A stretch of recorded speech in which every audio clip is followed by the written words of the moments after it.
அவர் தலைமையினர் வேற ரகத்துல கால்குலேட் பண்ணிப்பாரு. வெளியில வந்தோட பாருங்க, இதெல்லாம் என்ன அலப்புற, எலெக்ஷன்லயே நின்னாலும் 2026 ஆச்சரியப்படுறதுக்கு இல்ல.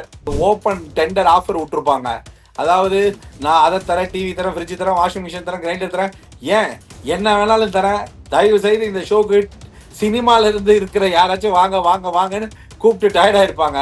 யாரும் அந்த பக்கம் வர்றதா இல்ல. இங்க இருக்கிற கண்டஸ்டன்ஸ் எல்லாம் இப்ப என்ன ஒரு மாதிரியான மோட்டிவேஷனை கொடுத்துருப்பாங்கன்னா, இந்த செகண்ட் ஒவ்வொருத்தரும் இது தெரியாம லூசு மாதிரி முட்டி போட்டுட்டு மன்னார்குடியில இருந்து சென்னை வரைக்கும் வந்தா செலக்ட் ஆகும், கல்ட்ரா சட்டைய போடுறா யூடியூப்ன்ற மாதிரி ஒவ்வொருத்தரும் ஒவ்வொரு ஆங்கிள். இன்னொன்னு, நாம இனிமேல் அவன் என்னடா தர்பீஸ் எடுக்குது, இப்ப எடுக்கிறா பலாப்பழத்தை அப்படி ஒவ்வொருத்தரும் அடுத்த வாரம் அடுத்த தடவை பிக் பாஸ் சீசனுக்கு உள்ள போறதுக்கு எல்லா விதமான ப்ராப்பர்ட்டியும் தூக்க ஆரம்பிச்சிட்டாங்கப்பா. மற்றபடி பார்வதியை பொறுத்த வரைக்கும் அவங்க ஏன் தொடாம விட்டாங்க, எதுவும் ஏன் கேட்காம விட்டாங்கன்னா, இந்த ஷோக்கு ஒரு காமெடியன் ஒரு வில்லி இப்போதைக்கு கிடைச்சிருக்கு.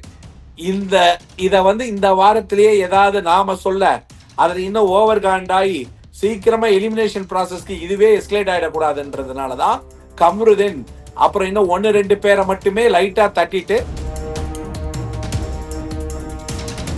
12 வருஷம் மரியாதையே மொத்தமா இந்த ஒரு சீசன்ல தூக்கிடுவாங்கன்றது அவருக்கு முதல் நாளே தெரிஞ்சு போச்சு. நான் பாட்டு நடிச்சுட்டு தானப்பா இருந்தேன், என்னையாப்பா இந்த கூட்டத்துக்குள்ள விட்டீங்க அப்படின்ற மாதிரி அவரும் ஒன் ஆஃப் த கண்டஸ்டன்டா வீக்கெண்ட் ஷோ நடத்துறாரு அப்படின்றத நினைக்க ரொம்ப சந்தோஷமா இருக்கு. ப்ரோக் டிவி நேயர்கள் அனைவருக்கும் உங்கள் தனுஷின் அன்பான பணிவான வணக்கம். Welcome to our show sir. வணக்கம் சார். வணக்கம் வணக்கம் வணக்கம் அண்ட் வணக்கம் டு ஆல் ப்ரோக் சேனல் நண்பர்களுக்கு அண்ட் ஸ்பெஷல் வணக்கம் டு தனுஷ் அண்ட் இனிய நண்பன் Joe Michael and I mean special ரெக்வெஸ்டுக்கும் அண்ட் எல்லாருக்கும் again welcome back Bigg Boss with Fatman. So Jai Sultan. ரொம்ப சந்தோஷம் சார். ஏன்னா ரிவ்யூவே பண்ண மாட்டேன்னு சொன்னீங்க, பட் எங்களுக்காக ஜோ மைக்கேல் ப்ரோக்காக இந்த ஸ்பெஷல் லைவ்ல ஜாயின் பண்ணதுக்கு ரொம்ப ரொம்ப சந்தோஷம் sir. Thank you so much sir. ஆக்சுவலா ரொம்ப ரொம்ப ஹானஸ்டா சொல்லணும்னா, நான் இந்த சீசன்ல ரிவ்யூ வேண்டாம் போதும், அதாவது எப்படின்னா, இந்த ரிவ்யூ பண்ற எண்ணமே உள்ள போனதுக்கு அப்புறம் தான் அது போச்சு. சரி, உள்ள போனதுக்கு அப்புறம் இனிமேலும் அந்த ரிவ்யூ பண்றதுல அர்த்தம் இல்ல, அதை வேற லெவலுக்கு எடுத்துட்டு போகணும்ன்றதுக்காக சில பல விஷயங்கள் செஞ்சு அதற்கான நேர கால வேலைகள் அதிகமா போனதுனாலதான் ஜாயின் பண்ண நேரம் ஆயிடுச்சு. தவறா நினைச்சுக்காதீங்க. அண்ட் இதுக்காக வெயிட் பண்ண யாராச்சும் வெயிட் பண்ணி டிசப்பாயிண்ட் ஆயிருந்தீங்கன்னா எல்லாருக்கும் மன்னிப்பு கேட்டுக்கிறேன். பட் ஆனா அகைன் என்ன சொல்றது, Brock TV something doing a fabulous job. Joe Michael and Dhanush நான் பார்த்துட்டு தான் இருக்கேன். நான் ரிவ்யூ பண்றது பேக் அவுட் தான் இருக்கேனே தவிர, தனுஷோடைய கலையரசன், தனுஷ் எவ்வளவு பெரிய ஒரு கலையரசன் ஃபேன்ன்றது நானும் பார்த்தேன்.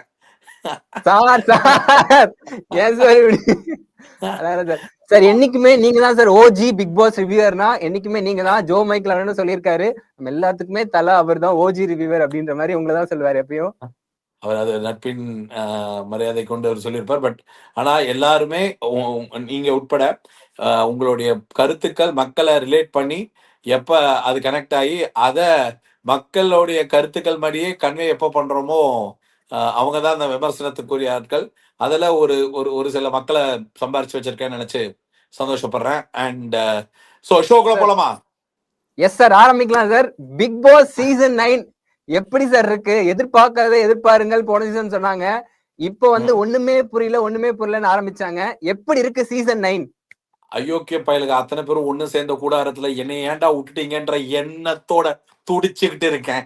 இந்த கூடாரத்துக்குள்ள தானடா இந்த யானையை விடணும், ஏன்டா மிச்சம் இந்த சம்பந்தமே இல்லாம போன சீசன்ல 14 சீரியல் ஆர்டிஸ்டுங்களுக்குள்ள விட்டுட்டு இவங்க எல்லாரும் வாய தொடங்கடான்னு திறந்த எண்ணெய வெளியில விட்டானுங்க. இந்த சீசன்ல என்னன்னா வாய மூடுங்கடான்னா அதாவது இந்த whole season whole contestant list, audition list, ஆடிஷனுக்கு அப்புறம் அந்த கிராண்ட் லான்ச், அதுல இருந்து போன வாரம் நடந்த ஷோவையே ஒருத்தன் கையில தாரவாத்து கொடுத்துட்டு இந்த ஷோவை நினைச்சு ஐயோ வாரம் எண்டு வரைக்கும் பார்த்ததுல எனக்கு ஒன்னே ஒண்ணு புரிஞ்சு போச்சு. இந்த சீசனுக்கு அப்புறம் ஒரு வரலாறு உருவாக போகுது. அது என்னன்னா, தமிழக மக்கள் கொந்தளிச்சு கொப்புளிக்கிற அளவுக்கு இந்த ஷோ வந்து நடுவுல வந்து பெரிய டாக் ஆக போகுது. சட்டசபை வரைக்கும் இது போக போது பாத்துக்கிட்டே இருங்க. சார் இந்த சீசன் வந்து விஜய் சேதுபதி சார்ட்ட நீங்க பாக்குற வித்தியாசம், போன சீசன்ல வந்து ஃபர்ஸ்ட் சீசன், சோ அதுல வந்து கொஞ்சம் நிறை குறைகள் இருந்துச்சு. இந்த சீசன்ல எப்படி பாக்குறீங்க விஜய் சேதுபதி அவருடைய ஹோஸ்ட் ஃபர்ஸ்ட் வீக்ல? 12 வருஷம் மரியாதையே மொத்தமா இந்த ஒரு சீசன்ல தூக்கிடுவாங்கன்றது அவருக்கு முதல் நாளே தெரிஞ்சு போச்சு. முடிஞ்சு போச்சு என் கரியர். அதாவது நான் பாட்டு நடிச்சுட்டு தானப்பா இருந்தேன், என்னையாப்பா இந்த கூட்டத்துக்குள்ள விட்டீங்க அப்படின்ற மாதிரி அவரும் ஒன் ஆஃப் த கண்டஸ்டன்டா வீக்கெண்ட் ஷோ நடத்துறாரு அப்படின்றத நினைக்க ரொம்ப சந்தோஷமா இருக்கு. சார் இந்த 20 கண்டஸ்டன்ட்ஸ் இப்ப 19 பேர் இருக்காங்க சார். இந்த 19 பேர் பாக்குறப்போ உங்களுக்கு தோணுன ஒரு விஷயம் என்ன சார் இருந்துச்சு? ஆக்சுவலா என்னன்னா இந்த இந்த 19 பேரும், அதாவது நீ முந்தினா நோக்கு நான் முந்தினா நேக்குன்ற மாதிரி டே கண்டு கண்டு கண்டு கண்டு கண்டு அந்த கேமரா அந்த இதுல 16 கேமரா ஒர்க் ஆகலன்னு திவாகர் கிட்ட 15 தடவை சொன்னாலும் அவன் பெர்ஃபார்ம் பண்ணுவேன்னு அடம் பிடிக்கிறான்ப்பா. என்ன சொன்னாலும் கேட்க மாட்டேங்கிறான். சார் எல்லாருடைய ஒரே பாயிண்ட், இந்த இந்த ஷோடைய ஒரு யூனிக்கான பாயிண்ட் என்ன தெரியுமா? இந்த ஷோல எல்லாருமே இன்ஃப்ளூயன்சர்ஸ், எல்லாருமே ஒரு ஐடென்டிட்டியை டிஜிட்டலா என்டாஸ் பண்ணவங்களே தவிர யாருக்குமே தனித்திறமையா ஒரு தனிப்பட இருக்கிற அந்த திறமைய இதுல காமிச்சு இதுல பெரும்பாரியான என்டர்டைன் அண்ட் என்கேஜ்டு மக்களை கொண்டு போய் அந்த ரசனைய அடுத்த லெவலுக்கு கூட்டு போற அந்த முன்னோட்டத்தை விட இந்த ஷோவை ரொம்ப தப்பான புரிதல்ல, தப்பான உத்வேகத்துல, அதிக பொறாமையும் அதை விட அதிக காழ்ப்புணர்ச்சியிலையும் இந்த ஷோவை எவ்வளவுக்கு எவ்வளவு தப்பு தப்பா புரிஞ்சுக்கிட்டு ஷோவை நகர்த்திட்டு போறோமோ அப்படி நகர்த்திட்டு போயிட்டு இருக்காங்க. சார் இந்த ஷோ ஆரம்பிச்சப்ப இருந்தே நம்ம சீசன் 9 ஃபர்ஸ்ட் அந்த லான்ச் எபிசோட்லயே புரிஞ்சிருச்சு நமக்கு ஏன் இப்படி பண்றாங்க, இத்தனை பேரை உள்ள விட்டு எப்படி இது விஜய் டிவி எப்படி ஒத்துக்கிட்டாங்க ஃபர்ஸ்ட் இது. சோ இவங்க என்ன பிளான்ல இருப்பாங்க சார்? விஜய் டிவி இது பண்ண காரணம் என்ன சார்? ஒரே ஒண்ணுதான், அதாவது எப்படின்னா நிச்சயம் அதாவது ஒரு ஓபன் டெண்டர் ஆஃபர் விட்டுருப்பாங்க. அதாவது நான் அதை தரேன், டிவி தரேன், ஃப்ரிட்ஜ் தரேன், வாஷிங் மிஷின் தரேன், கிரைண்டர் தரேன், ஏன் என்ன வேணாலும் தரேன், தயவு செய்து இந்த ஷோக்கு சினிமால இருந்து இருக்கிற யாராச்சும் வாங்க வாங்க வாங்கன்னு கூப்பிட்டு டயர்டா இருப்பாங்க. யாரும் அந்த பக்கம் வர்றதா இல்ல. போன சீசன்ல இன்னும் சிலதெல்லாம் நடந்ததை பார்த்தோன்னா அடியாத்தி இந்த பக்கம் போறது சரியா வராது போல் இருக்குன்னு இப்ப என்ன பண்ணிட்டாங்க, இன்ஸ்டெட் ஆஃப் நிறைய காமன் மேன் உள்ள வர்றதுக்கு பதில் காமனா இன்ஃப்ளூயன்சரா டெக்னிக்கலா இவங்க எல்லாம் உள்ள இருந்தா டிஜிட்டல் ஏரோ, அதாவது இந்த டிஜிட்டல் நாய்ஸ் இருக்குல்ல, இந்த ரிவ்யூவர்ஸ் நிறைய பேசுறது, இன்ஃப்ளூயன்சர்ஸ் நிறைய பேசுறது, இது ஒரு எக்கோ சேம்பர் ஆகுறது, இது மாதிரியான விஷயங்கள் நிறைய நடக்கட்டும்ன்ற ஒரே காரணத்துக்காக ஒவ்வொரு விதமான யூனிக் பர்சனாலிட்டி எந்த ஒரு, அதாவது ஒரு ஒரு ஒரு ஒரு அதுலயும் வந்து ஒரு அழகான ஒரு காமெடியான ஒரு மேட்ரு விஜய் சேதுபதி சார் சொல்லியிருப்பாரு. ஏன்னா அது ஒரு 5 நிமிஷம் சிரிக்காம பார்க்கலாம். நாங்க இவ்வளவு ஆடிஷன் வச்சு 5 லெவலான டெஸ்ட் எல்லாம் வச்சு செலக்ட் பண்ணோம், யாரு நீங்களா அப்படின்னு ஒரு செகண்ட் நம்ம எல்லாருக்குமே ஒரு தோணி இருக்கும் பாருங்க அந்த மொமெண்ட். அது மாதிரி இங்க இருக்கிற கண்டஸ்டன்ஸ் எல்லாம் இப்ப என்ன ஒரு மாதிரியான மோட்டிவேஷனை கொடுத்திருப்பாங்கன்னா, இந்த செகண்ட் ஒவ்வொருத்தரும் இது தெரியாம லூசு மாதிரி முட்டி போட்டுட்டு மன்னார்குடியில இருந்து சென்னை வரைக்கும் வந்தா செலக்ட் ஆகும், கல்ட்ரா சட்டைய போடுறா யூடியூப்ன்ற மாதிரி ஒவ்வொருத்தரும் ஒவ்வொரு ஆங்கிள். இன்னொன்னு, நாம இனிமேல் அவன் என்னடா தர்பீஸ் எடுக்குது இப்ப எடுக்கிறா பலாப்பழத்தை அப்படி ஒவ்வொருத்தரும் அடுத்த வாரம் அடுத்த தடவை பிக் பாஸ் சீசனுக்கு உள்ள போறதுக்கு எல்லா விதமான ப்ராப்பர்ட்டியும் தூக்க ஆரம்பிச்சிட்டாங்கப்பா. சமீபத்துல ஒருத்தங்கிட்ட கேட்டேன், என்னப்பா அப்படின்னா, நீங்க வேற பிக் பாஸ் அப்படி சுத்திட்டுலாம் போக வேணாம், நாம வீட்டுக்குள்ள இருந்தே ஒரு சுத்தணும்னா பிக் பாஸே நம்ம வீட்டுக்கு போயிடலான்ற மாதிரி ஒண்ணு பண்றாங்க. சார் ஷோ ஆரம்பிச்சு ஒரு 2-3 நாள்லயே வந்து சோசியல் மீடியால மக்கள் மத்தியே வந்து ஒரு சரியான விமர்சனம், கடுமையான விமர்சனம் பிக் பாஸ் ஷோ மேலேயும் விஜய் டிவி மேலேயும். எப்படி இப்ப திறமையே இல்லாதவங்கள உள்ள விட்டு அந்த பிக் பாஸ்க்கான ஒரு லெகசி இருந்துச்சு, அந்த லெகசியே வந்து மாத்துறாங்களே அப்படின்னு சொல்லிட்டு இருந்தாங்க.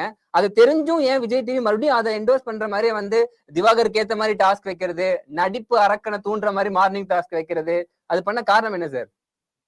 அதாவது பிக் பாஸ்க்கு ஃபர்ஸ்ட் யாரெல்லாம் கிடைச்சா, சார் இவங்கதான் கிடைச்சாங்க, இவங்கதான் கிடைச்சாங்களா, அப்ப இதை விட்டா வேற வழியே இல்லைன்னும் போது இப்ப இவங்களை எப்படி செதுக்கி உருவாக்கி அப்படி ஒரு மாதிரி கொண்டு வரலாம் அப்படின்னு நினைச்சுதான் அவங்க அமிச்சாங்க. ஆனா என்ன பாருங்க, உள்ள போனோன்னு தலைமை வேற ரகத்துல ஒண்ணு செய்ய ஆரம்பிச்ச உடனே இவங்களுக்கு எல்லாம் என்ன கோவம் வந்துச்சுன்னா, என்ன இவன் மட்டும் வேற மாதிரி பெர்ஃபார்ம் பண்றான் அப்படின்னு எல்லாரும் தான் பெர்ஃபார்ம் பண்றதை விட்டு எல்லாம் இவன் கூடயே பெர்ஃபார்ம் பண்ண ஆரம்பிச்சிட்டாங்க. அதனால என்ன ஆகி போச்சு, தலைவன் திவாகருடைய ஸ்டார் ரேட்டிங் இப்போ வந்து எப்படி போயிட்டு இருக்குன்னா, அது ராக்கெட்டை விட ஸ்பீக்கரா போயிட்டு இருக்கு. இப்போ என்னன்னா, அவர் எல்லாம் கரெக்டா செய்யறாரு, அவர் ஒரு இன்னசென்ட், அவர் வந்து பாவம் வெகுளி வெகுந்த இப்படின்னு சொல்ற ஒரு கூட்டம். இன்னொன்னு யாரு இந்த ஆளா வெகுளி, ஊர்ல இருக்கிற எல்லா சிலுமிஷமும் ஊர்ல இருக்கிற எல்லா நல்ல லொல்லும் தெரிஞ்சுக்கிட்டு இந்த ஷோவையும் ஒரு மாதிரியான ப்ராப்பரான ஒரு புரிதல, தேவையான புரிதல், ப்ராப்பரான புரிதல் என்னன்னா, எனி பப்ளிசிட்டிஸ் மார்க்கெட்டிங் பப்ளிசிட்டி இருக்கு. அதனால தனக்கு மார்க்கெட் பண்றதுக்கான பப்ளிசிட்டியை கரெக்டா ஸ்கெட்ச் பண்ணி தன்னைய நல்லா விற்பனை செஞ்சுக்கிட்டு இருக்கார். அந்த விற்பனை இவருக்கு வெளியே வரும் பொழுது ஒரு பெரிய வருமானத்திற்கான பெரியது. ஆனா அவரை யூஸ் பண்ண டூல் தான் ஒன்னே ஒண்ணு, நடிப்பு அரக்கன், தமிழ்நாட்டின் நடிப்பு அரக்கன், எனக்கு இந்தியா பூரா ஃபேன்ஸ் இருக்கு அப்படின்னு சொல்றது கண்டிப்பா நடக்கும். அதாவது சி ஃபேன்ஸ்ல ரெண்டு வகை. ஒண்ணு திறமைக்காக கூடுறது, இன்ஸ்பயர் ஆகி கூடுறது, மோட்டிவேட் ஆகி கூடுறது, இந்த மாதிரியும் கூடுறது. இதுவும் நாளைக்கு வரலாறுல வந்துடும். இப்படியும் கூட்டலாம் அப்படின்னு என்ன சொல்றது, எண்ட் ஆஃப் த டே அவர் ஒரு இப்போ ஒருத்தரை பாக்குறதோட எக்ஸைட்மெண்ட் இருக்குல்ல, அதோட அட்ராக்ஷன் இந்த ஷோக்கு அதுதான் தேவை. அதை அவர் ஒரு முழுமையா ஒரு மாதிரி ஹெவியா தான் செஞ்சுக்கிட்டு இருக்காரு. ஆனா என்னன்னா, இது திறமையா சினிமாக்கு எவ்வளவு பயன்படும், அதுதான் அவரோட கரியர் நோக்கம்னா, என்ன பொறுத்த வரைக்கும் சினிமாவுக்கான நகைச்சுவையான எந்த ஒரு விஷயமும் இல்லை. இவர் சினிமாவிலையும் ஏதாவது ஒரு சீனுக்கு பிளான் பண்ணும் பொழுது ஃபிட்டிங்கா அந்த சினிமாவுக்கு அந்த பர்டிகுலர் ரோலா இவர் என்னைக்குமே கனெக்ட் ஆக மாட்டார். ஏன்னா தன்னை இப்படிதான் ப்ரொஜெக்ட் ஆகி அது இப்படிதான் டிராவல் ஆகுதுன்ற ஒரு சேலஞ்சில் போயிட்டு இருக்கிறதுல இவர் இப்ப எப்படி சொல்றது, அவர் எடுக்கிறது தான் ஸ்டாண்டுன்னு அவர் ஒண்ணு பண்றதை யாருமே தடுக்க முடியாது. அது அவருடைய சாய்ஸ். ஆனா இப்படிதான் சினிமாலேயே நமக்கு வாய்ப்பு மாறி நம்மளுடைய நடிப்பு இப்படிப்பட்ட ஒரு நடிப்பை தான் மக்கள் கொண்டாட போறாங்கன்ற அந்த பிம்பத்துல இருந்தோ அந்த கனவுல இருந்தோ அவர் வெளியில வர்றதுக்கு சும்மா பொலேன்னு சினிமா 4 அரை விடும். இது மாதிரி எல்லாம் நீங்க கவலைப்படாதீங்க, மக்கள் நீங்க எல்லாம் வச்சு கொண்டாடலாம், அதெல்லாம் பண்ணலாம். அதெல்லாம் வந்து அந்த பணம் செலவு பண்ணி நீங்க லேசு பட்டதுல நமக்கு எவ்வளவு பிடிச்சாலும் மக்களுடைய பேராயுதம் என்னன்னா 120 ரூபா கொடுத்து டிக்கெட் எடுத்து தியேட்டர் வந்து பாக்குறதுக்கு இருக்குல்ல, அது தண்ணி குடிக்கணும். அது வந்து நம்ம வாட்டர்மெலன் ஸ்டார் வந்து அது புரிஞ்சுப்பாரு. இப்போதைக்கு அது அவர் காட்டுல மலை, அவருக்கு அந்த அது மாதிரியான ஒருத்தரை தூக்கிட்டு வந்து உள்ள விட்டுருக்காங்க. அவர் இப்ப நீங்க பாருங்களேன், எவ்வளவு ஒரு ராஜதந்திரம் இருந்தா சனிக்கிழமை அன்னைக்கு விஜய் சேதுபதி ரொம்ப தெளிவா திவாகரையும் பார்வதியும் தொடவே இல்லை. தொட்டா அந்த வாரத்துல பெரிய ஹைப் ஆயிருக்கும். அப்படி அந்த ஹைப் அவங்களுக்கு இன்னும் சிம்பத்தியாகவும் இன்னும் ஓட்ஸாகவும், ஏன் இன்ஃபேக்ட் இன்னும் இப்ப ஏதாவது விஜய் சேதுபதி கோபப்பட்டு பேசினாலும் மைலேஜ், பாராட்டி பேசினாலும் மைலேஜ், அவர் சப்த நாடி அடக்கி உட்கார வச்சுட்டாங்க பாத்தீங்களா. இதளவா திவாகர் வாட்டர்மெலன் ஸ்டாரோட பலம். மற்றபடி பார்வதியை பொறுத்த வரைக்கும் அவங்க ஏன் தொடாம விட்டாங்க, எதுவும் ஏன் கேட்காம விட்டாங்கன்னா, இந்த ஷோக்கு ஒரு காமெடியன் ஒரு வில்லி இப்போதைக்கு கிடைச்சிருக்கு. இத வந்து இந்த வாரத்திலேயே ஏதாவது நாம சொல்ல அது இன்னும் ஓவர் காண்டாயி சீக்கிரமா எலிமினேஷன் ப்ராசஸ்க்கு இதுவே எஸ்கலேட் ஆயிடக்கூடாதுன்றதுனாலதான் கம்ருதீன் அப்புறம் இன்னும் 1-2 பேரை மட்டுமே லைட்டா தட்டிட்டு இவங்களெல்லாம் யாரையும் எதையும் தொடாம அப்படி பூசினாப்புல இந்த ஷோவை அவரு அதாவது இந்த ஷோல வந்து ஏதாவது பெருசா கண்டுபிடிச்சு அந்த பிரச்சனையை சால்வ் பண்ணுங்கன்னா கொட்டாயி விட்டதெல்லாம் ஒரு பிரச்சனைன்னு அவர் எடுத்து சால்வ் பண்ணுவாருன்னு நினைச்சே பார்க்கல சார். அதான் இப்ப பாக்குறப்போ ஷோ வந்து 2-3 பேரை மட்டுமே போக்கஸ் பண்ணி போயிட்டு இருக்க மாதிரி இருக்கு. அது ஓரளவுக்கு தள்ளலாம், போக போக ஒரு வெறுத்தி ஆயிடும் சார். மக்களுக்கும் ப்ரோமோலயும் இவங்களே வராங்க, உள்ள ஷோ போனாலும் இவங்க தான் வராங்க, 24/7லயும் இவங்க தான் வராங்கன்னா அதுதான் நமக்கு இருக்கிற ஒரே பலம். இப்போதைக்கு அவரை பார்த்து ரசிச்சு சிரிச்சு காண்டாயி டயர்டானதுக்கு அப்புறம் தான் மக்கள் மத்தவங்களை பார்ப்பாங்க. இது வரைக்கும் ஒவ்வொரு சீசன்லயும் சேனல் ஏதாவது ஒரு தவறான ஒரு விஷயத்த செஞ்சு அதை சரி செய்யறதுக்கு ரெடி பண்ணோம். ஆனா இப்ப என்னன்னா, ஆக்சுவலா இன்னைக்கு என்னோட ஷோல சொல்லிட்டு இருந்தேன், அதாவது என்னன்னா எல்லாரும் நினைச்சுக்கிட்டு இருக்காங்க திவாகரால இரிட்டேட் ஆகி திவாகர் கிட்டக்க இவங்க எல்லாம் மாட்டிக்கிட்டு திவாகர் வந்து இந்த பிக் பாஸ் சீசன் 9 கண்டஸ்டன்ஸ் செஞ்சுட்டாரு. மொத்த Bigg Boss Endemol Vijay TV Tamil Nadu அத்தனை பேரையும் அவன் தான் செஞ்சுக்கிட்டு இருக்கான். அதனால ஒன்னும் பண்ண முடியாது. இப்போதைக்கு என்னன்னா இது ஒரு அளவுக்கு தான். இப்ப போன வாரம் அவரை வந்து அப்படி உட்கார வச்சாங்கல்ல, அதுல அடிச்ச கிளாப்ஸ் இல்ல வந்த நாய்ஸ் இதெல்லாம் வச்சு அவன் வந்து 4x4x 3x2 psychotherapy of the physiotherapy அது இதுன்னு ஏதாவது கால்குலேட் பண்ணிட்டு அவன் ஒரு முடிவு வந்துருப்பாப்ல. தலைவன் வந்து இப்ப கன்ஃபார்ம்டு முடிவு என்னன்னா இன்னும் இனிமேல் இல்ல டைட்டில் வின்னர் லெவல் கூட யோசிச்சிருக்க மாட்டாப்ல. என்னன்னா அந்த வீட்டை வாங்கிடலாம், இங்க ஃப்ரிட்ஜ் வாங்கிடலாம், அதை வாங்கிடலாம், இதை வாங்கிடலாம், அப்புறம் 50 நாளைக்கு போடலாம், நமக்கு பாரு இருக்கிற வரைக்கும் ஃப்ரீயா வந்து பார்க்க ஃப்ரீயா பிரச்சனைகள் வரும், அதனால ஈஸியா ஹேண்டில் பண்ணிக்கலாம். அவர் தலைமையினர் வேற ரகத்துல கால்குலேட் பண்ணிப்பாரு. வெளியில வந்தோட பாருங்க இதெல்லாம் என்ன அலப்புற எலெக்ஷன்லயே நின்னாலும் 2026 ஆச்சரியப்படுறதுக்கு இல்ல சார். அவர் வாண்டடா எல்லா பிரச்சனைக்கும் போறாரு சார். இன்னைக்கு கூட எல்லாத்துக்குமே வாண்டடா பிரச்சனைக்கு போறாரு, கத்திக்கிட்டு இருக்காரு. இப்ப புரிஞ்சிருச்சு அவருக்கு என்ன ஸ்ட்ராட்டஜின்னு தெரிஞ்சிருச்சு. பிரச்சனை பண்ணா ஆடியன்ஸ் வந்து கை தட்டுறாங்க, நம்ம அந்த பிரச்சனையில இருந்தே ஆகணும்னு பண்ணிட்டு இருக்காரு. அதாவது அவருக்கு முதல்ல இந்த ஷோவை பொறுத்த வரைக்கும் என்னன்னா, கண்டென்ட்டை இந்த மாதிரி தான் டெலிவரி பண்ணணும், இதனால மட்டும்தான் ஒரு பெரிய என்கேஜிங்னஸ் இருக்கும் அப்படின்றதுக்காக அவர் எல்லா இடத்துலயும் போய் ஒரு பிரச்சனைன்றதை விட அந்த விஷயத்தை அக்ரெசிவா அட்ரஸ் பண்றாரு. இப்போ அந்த வீட்டுக்குள்ள விக்ரம் விக்கல், கலையரசன், அரோரா இந்த மாதிரியான பீப்புள், இதுல வந்து இப்ப நான் சொன்ன பீப்புள் அமைதியான பீப்புள், இதுல 1-2 கனியக்கா மாதிரி எல்லாம் ஒரு 3-4 பேர் சென்சிட்டிவா சென்சிபிளான பீப்புளும் இருக்காங்க. இவங்கெல்லாம் சாரி மோர் தென் சென்சிட்டிவ் சென்சிபிளான பீப்புளா இருக்காங்க. இவங்கெல்லாம் என்ன பண்ணலாம்னா சைலண்டா திவாகர் வந்து என்ன கண்டென்ட் பேசினாலும் ரியாக்ஷனே இல்லாம அமைதியா போயிட்டாங்கன்னா திவாகருடைய பெரும் பலமும் பெரும் பலவீனமும் ஒன்னேதான். பெரும் பலம் என்னன்னா யாருமே இல்லாதப்பவே வெறும் கேமரால பேசி வைரலாகி உள்ள வந்த தலைவன் என் தலைவன். அப்படி இருக்கும் பொழுது இந்த வீட்டுல பேசுறதுக்கு ஆள் இல்லைன்னா மட்டும்தான் அந்த ஆளுக்கு பைத்தியம் பிடிக்கும். அதை பண்ணணும்னா அப்படியே அமைதியா விட்டுருணும், பெருசா பெர்ஃபார்ம் பண்ணா கூட. இப்ப கொஞ்ச நேரத்துக்கு மாதிரி கன்றாவியா ஒண்ணு பார்த்தேன். இதுல அதாவது குளிச்சிட்டு இருக்கிற அரோரா கிட்ட எனக்கு எனக்கு எனக்கு பெரிய மனுஷன்னு பார்த்தா பிக்காளி பையன் என்ன கேக்குறான் பாருங்க.